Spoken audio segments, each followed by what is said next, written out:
पल्लवी लगभग 2 मिनट तक बेल बजाती रही, पर किसी ने भी दरवाजा नहीं खोला। वह थक कर वहीं बैठ गई। प्यास से उसका हलक सूख रहा था। जल्दी घर पहुंचने के चक्कर में उसने रुककर पानी भी नहीं पिया था। अभी वह सोच ही रही थी कि क्या करे। इतने में भड़ाक से दरवाजा खुला। सामने प्रदीप खड़ा था।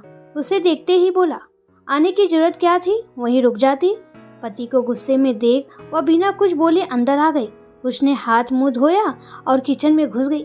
जल्दी जल्दी खाना बनाया और उसे डाइनिंग टेबल पर रखकर सबको बुलाने चली। सास ससुर दोनों ने खाने से मना कर दिया। दोनों ननंद और छोटा देवर सोने का नाटक करने लगा।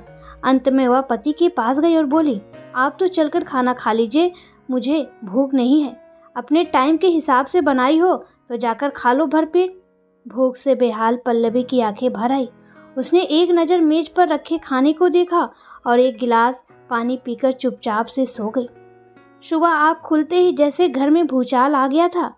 पल्लवी ने सास ससुर का ऐसा रूप पहले कभी नहीं देखा था। वह समझ गई थी कि वह भूचाल उसी को लेकर आया है। उसे देखते ही सास बोली, प्रदीप, अपनी पत्नी को अच्छे से समझा दो कि बहुत हो गया और अब मनमानी नहीं चलेगा। इस घर में रहना है तो आग की पानी को बचा कर रखें। पल्लवी ऑफिस जाने के लिए अलमारी से कपड़े निकाल रही थी। तभी प्रदीप दनदनाते कमरे में घुसा और एक सांस में बोल गया, पल्लवी, तुम्हें ऑफिस जाने की कोई ज़रूरत नहीं है। तुम आज ही रिजाइन करोगी। क्या कह रहे हैं आप? मजाक तो नहीं कर रहे हैं? मजाक तो तुम मेरा बना रही हो। मौका क्या दे दिया, मुझे ही बेवकूफ़ बनाने लगी। 5 बजे की छुट्टी रात के 10 बजे होने लगी है। ऐसा नहीं है, ऑफिस में मीटिंग था और अब महीने में 2 बार होगा। अच्छा, इसलिए तो कह रहा हूँ कि तुम्हारा ड्रामा देखकर ही अम्मा बाबूजी चाहते हैं कि तुम रिजाइन करो।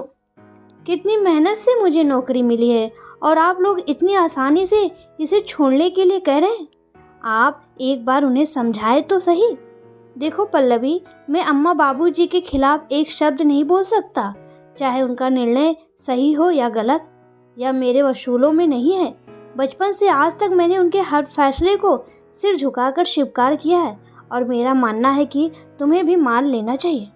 मैं ये कहाँ कह रही हूँ कि आप उनका विरोध कीजिए, पर उन्हें समझा तो सकते ही हैं। आप कहे तो मैं उनसे विनती करती हूँ। पल्लवी, अब तुम मुझे सीख मत दो कि मुझे क्या करना है क्या नहीं। उनकी इच्छा नहीं है तो तुम्हें रिजाइन करना ही होगा। वह कुछ बोलती इसके पहले ही प्रदीप पैर पटकते हुए ऑफिस के लिए निकल गया। पल्लवी को समझ में नहीं आ रहा था कि वह क्या करे। प्रदीप ने गुस्से में आकर उसके सामने शर्त रख दिया था, या तो वह नौकरी छोड़े या फिर उसे घर छोड़कर जाना पड़ेगा। हर बार एक ही धमकी घर छोड़ने का। पल्लवी 2 राहे पर खड़ी थी। वारे पति परमेश्वर, कितना आसान था यह कह देना कि घर छोड़कर जाओ। पल्लवी के दिल में पहले से दफन दर्द अनायासी रीस कर उसकी आंखों से गिरने लगा। वह टीस आज भी याद है जब उसके माँ बनने की खुशखबरी सुनकर प्रदीप आग बबूला हो गया था। उसने उसे झटकते हुए कहा था, तुम्हारा इंटरव्यू होने वाला है और तुम इस बेकार के पचड़े में पढ़ना चाहती हो। बच्चे कभी भी हो जाएंगे, लेकिन नौकरी जब चाहोगी तब नहीं होगा। मन महसूस कर उसने अबॉर्शन करवा लिया था। परिवार वाले भाप ना ले इसके लिए उसे कितने पापड़ बेलने पड़े थे। कई बार तो उसे ससुराल वालों ने बांझ तक कह डाला था। सास प्रदीप पर उसे छोड़ देने का दबाव भी बनाती रहती थी।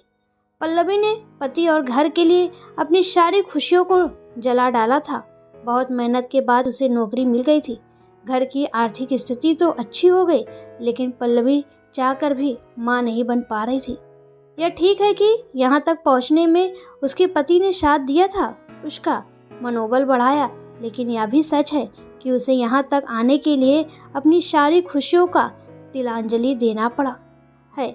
जब ना तब उसके सामने शर्तों का पहाड़ खड़ा कर दिया जाता है। हो क्या गया है प्रदीप को? जब पंख काटना ही था तो उड़ने के लिए आसमान क्यों दिखाया?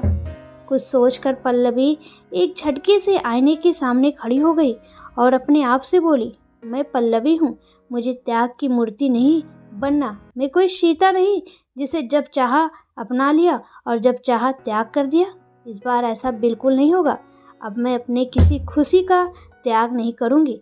अगर करना होगा तो तुम्हारा और तुम्हारे अहम का त्याग करूँगी प्रदीप, बस अब नहीं। पल्लवी ने अपना पर्स उठाया और ऑफिस के लिए निकल पड़ी।